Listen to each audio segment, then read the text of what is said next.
그가 또 순금으로 등잔대를 만들되 그것을 쳐서 만들었으니 그 밑판과 줄기와 잔과 꽃받침과 꽃이 그것과 한 덩이로 되었고 가지 여섯이 그 곁에서 나왔으니 곧 등잔대의 세 가지는 저쪽에서 나왔고 등잔대의 세 가지는 이쪽으로 나왔으며 이쪽 가지에 살구꽃 형상의 잔 셋과 꽃받침과 꽃이 있고 저쪽 가지에 살구꽃 형상의 잔 셋과 꽃받침과 꽃이 있어 등잔대에서 나온 가지 여섯이 그러하며 등잔대 줄기에는 살구꽃 형상의 잔 넷과 꽃받침과 꽃이 있고 등잔대에서 나온 가지 여섯을 위하여는 꽃받침이 있게 하였으되 두 가지 아래에 한 꽃받침이 있어 줄기와 연결하였고 또 두 가지 아래에 한 꽃받침이 있어 줄기와 연결하였고 또다시 두 가지 아래에 한 꽃받침이 있어 줄기와 연결되게 하였으니 이 꽃받침과 가지들을 줄기와 연결하여 전부를 순금으로 쳐서 만들었으며 등잔 함께 보겠습니다. 등잔 일곱과 그 불집게와 불똥 그릇을 순금으로 만들었으니 아멘. 본문의 말씀은 성소 안을 밝힌 등잔대와 분향단을 어떻게 만들어야 하는지에 대해서 기록하고 있는 말씀입니다. 성막은 삼중으로 뒤덮여 있어서 빛이 전혀 들어오지 않는 어두운 곳이며 이곳을 밝힐 수 있는 유일한 빛이 바로 이 등잔대입니다. 그렇기 때문에 제사장은 늘 이 등잔대에 불이 꺼지지 않도록 관리를 잘 해야 하며 하나님께서 정하신 기름으로만 불을 밝혀야 합니다.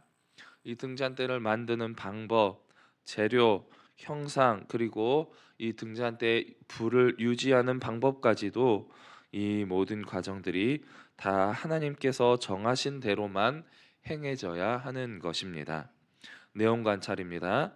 성막 안을 밝히는 등잔대에는 몇 개의 가지가 있습니까? 18절 말씀을 보면 가운데 기둥을 중심으로 양쪽에 각각 3개의 가지를 만들도록 합니다. 총 6개의 가지가 있는 것이죠. 가지 여섯이 그 곁에서 나왔으니 곧 등잔대의 3가지는 저쪽으로 나왔고 등잔대의 3가지는 이쪽으로 나왔으며 내용 관찰 2번입니다. 등잔대는 어떤 형상으로 만들어집니까?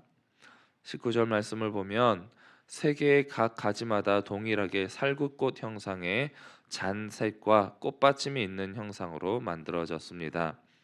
이쪽 가지에 살구꽃 형상의 잔색과 꽃받침과 꽃이 있고 저쪽 가지에 살구꽃 형상의 잔색과 꽃받침과 꽃이 있어 등잔대에서 나온 가지 여섯이 그러하며 연구와 묵상입니다.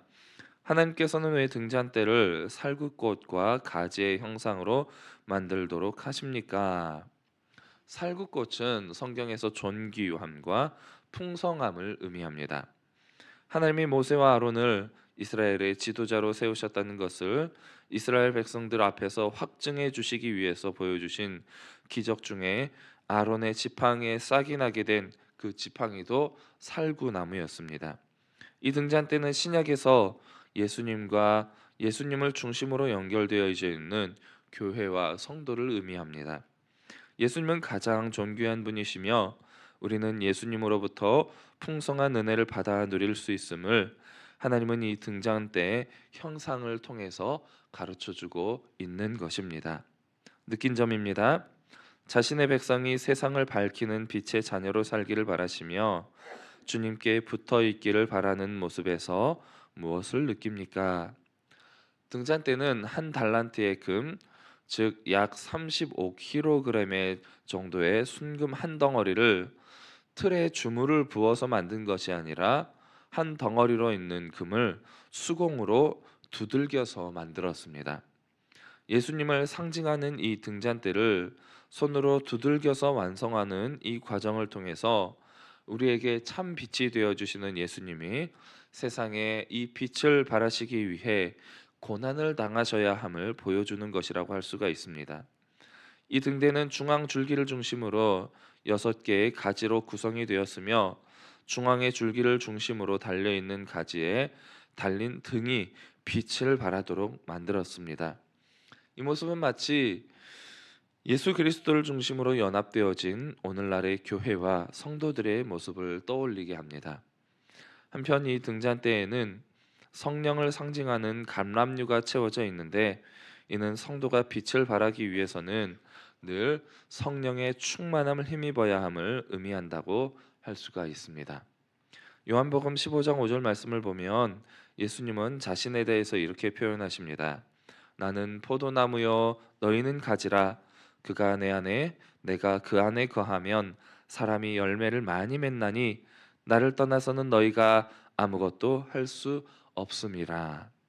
가지가 나무에 붙어 있을 때에만 살아있는 나무로 여겨지고, 나무에서 떨어지게 되면 그 가지는 더 이상 살아있는 나무가 아닙니다.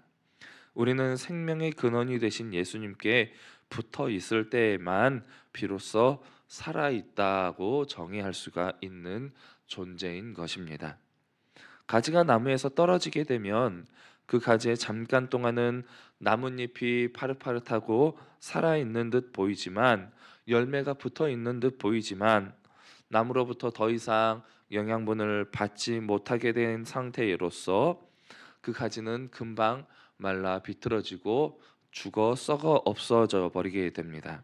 우리는 나무에서 떨어져 있는 이 가지를 더 이상 살아있는 나무라고 보지 않는다는 것이죠. 마찬가지로 우리가 예수님과 떨어지게 되면 이 세상을 살아가는 동안에는 잠깐 살아있는 듯 보이고, 나뭇잎도 있고 열매도 있는 듯 보이지만 이미 죽어버린 상태라고 할 수가 있는 것입니다.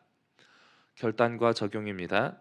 최근에 주님께 붙어 있는 가지의 역할을 잘 감당하지 못한 적은 언제입니까? 주님께 붙어 있는 가지가 세상을 밝히는 빛의 자녀로 살기 위해 무엇을 실천하겠습니까? 우리는 교회에 나와 있다고 해서 예수님께 붙어 있는 가지라고 할 수가 없습니다. 날마다 주님께서 주시는 성령의 기름 부음보다 영의 양식이 채워질 때에야 비로소 예수님께 붙어 있는 살아있는 가지라고 할 수가 있을 것입니다. 이는 즉 매일 새롭게 말씀과 기도의 생활이 이어지지 않는다면 우리는 예수님께 붙어 있는 가지의 역할을 감당하지 못하고 있는 것입니다. 우리가 주님께 붙어 있는 가지로 세상을 밝히는 빛의 자녀로 살기 위해서는 먼저 등대를 직접 손으로 쳐서 수작업으로 두드려서 만든 것처럼 우리 자신을 말씀 앞에 쳐서 복종시키는 훈련이 필요합니다.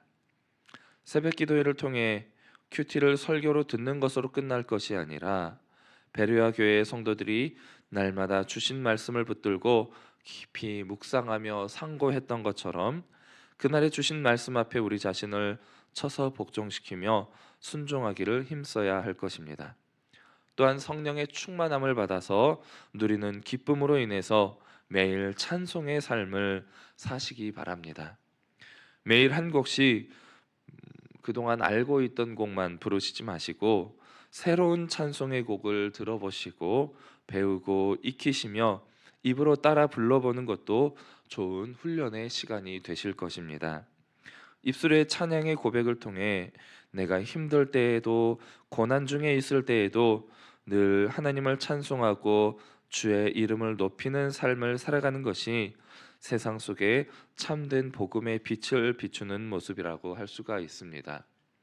바울과 실라가 빌립보에서 깊은 감옥에 갇혀 있을 때 찬송을 통해 옥터가 흔들리고 옥문이 열려 간수의 가정을 구원의 길로 인도할 수 있었던 것처럼, 찬송의 삶을 통해 회복과 구원의 기쁨이 저와 여러분의 삶 속에 나타나게 되시기를 주님의 이름으로 축복합니다. 이 시간 말씀을 기억하시며 드리는 기도 제목 가지고 함께 기도하시겠습니다. 말씀을 통해 주님께서 주시는 생명의 양식을 날마다 새롭게 공급받아 밝고 힘있는 삶을 살게 하옵소서. 어두운 세상 속에 빛을 밝히는 빛의 자녀의 사명을 잘 감당하게 하옵소서. 리모델링의 모든 과정이 하나님의 은혜 가운데 진행되게 하옵소서. 리모델링을 통해 교회가 해야 할 사명과 책임을 더 분명히 알고 깨닫게 하시고 복음의 본질을 더 굳게 붙잡을 수 있는 믿음을 주옵소서. 우리 함께 주여 한번 부르고 기도하시겠습니다.